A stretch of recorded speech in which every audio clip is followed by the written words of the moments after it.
പൊതുവെ ഈ ഒരു ലൊക്കാലിറ്റിയിൽ സ്കൂൾസ് ഞങ്ങൾ കമ്പയർ ചെയ്തിട്ട് ഇവിടെ ചേർത്ത്. അപ്പോൾ നമ്മൾ കുറേ സ്കൂളിനെ കുറിച്ച് അന്വേഷിച്ചു. അപ്പോഴാണ് നമ്മൾ ഹോളി ഗ്രേസിനെ കുറിച്ച് കേൾക്കുന്നത്. ഹോളി ഗ്രേസ് അത്രയും നല്ല ഇതാണ്. ഇന്നത്തെ കാലത്ത് പിള്ളേർ പഠിച്ചാൽ മാത്രം പോരാ, കൂടെ ആക്ടിവിറ്റീസും കൂടി വേണം. അപ്പൊ അതുമായിട്ടൊരു ഹൈലൈറ്റ് ആയിട്ട് തോന്നി. എന്ത് ആക്ടിവിറ്റി അവർക്ക് ഇഷ്ടമുള്ളത് എന്താണോ അതിലേക്ക് കോൺസെൻട്രേറ്റ് ചെയ്ത് പോകാൻ പറ്റുന്ന ഒരു സ്കൂളാണ് ഞാൻ തേടിയത്. ഞാൻ ഒരു വർഷത്തോളം ഞാൻ സെർച്ച് ചെയ്തിട്ട് കണ്ടുപിടിച്ച സ്കൂളാണ്. പക്ഷെ അവിടെ ഫുള്ള് പഠിത്തം മാത്രമേ ഉള്ളൂ, വേറെ ഒരു ആക്ടിവിറ്റി ഒന്നും ഇല്ല. അപ്പോൾ അത് നോക്കിയിട്ടാണ് ഞാൻ ഇങ്ങോട്ട് കൊണ്ടുവന്നത്. ഇവിടെ നല്ലതാണ്, കുറച്ചുകൂടി കളിക്കണ്ട്, പഠിക്കണ്ട്, എല്ലാം ഒരുമിച്ച് കൊണ്ട്. അപ്പോൾ ആക്ടിവിറ്റി നല്ല കെയറിംഗ് ആണ്. പിന്നെ കുട്ടികൾക്ക് സ്കൂളിൽ വരാൻ നല്ല ഇൻട്രസ്റ്റ് ആണ്. എപ്പോഴും എല്ലാ ദിവസം ലീവ് എടുക്കുന്നോ മടിയോ രാവിലെ ഒന്നുമില്ല.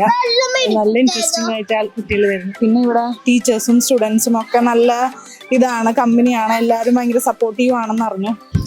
അങ്ങനെയാണ് നമ്മളിവിടെ ചേർക്കാൻ തീരുമാനിച്ചത്. അതുകൊണ്ട് വളരെ ഇപ്പോൾ ചേർത്ത് കഴിഞ്ഞ് പിന്നെ ക്ലാസ് ടീച്ചേഴ്സ് ആണെങ്കിലും ഇവിടെ ആയമാരാണെങ്കിലും എല്ലാവരും ഭയങ്കര കോർഡിനേഷനാണ്. എല്ലാവരും പിള്ളേരുടെ കൂടെ നിന്ന് എന്താവശ്യമാണ് അങ്ങനെ. ഇപ്പം നമ്മളോട് പാരൻസിനെ ഇൻഫോം ചെയ്യണമെന്നുണ്ടെങ്കിലും എല്ലാ കാര്യവും വിളിച്ച് അന്വേഷിക്കണം, അല്ലെങ്കിൽ മെസ്സേജ് ചെയ്യുന്നു. നമുക്കതുകൊണ്ട് ഇൻട്രാക്ഷൻസ് ഭയങ്കര കൂടുതലാണ്. അതുകൊണ്ട് എല്ലാ കാര്യങ്ങളും ഭയങ്കരമായിട്ട് അറിയാൻ പറ്റുന്നുണ്ട്. അപ്പോൾ അതിനനുസരിച്ച് നമുക്കും ടേക്ക് കെയർ ചെയ്യാൻ പറ്റുന്നുണ്ട്. അതുകൊണ്ട് നല്ല അഭിപ്രായമാണ്, നല്ല സ്കൂൾ.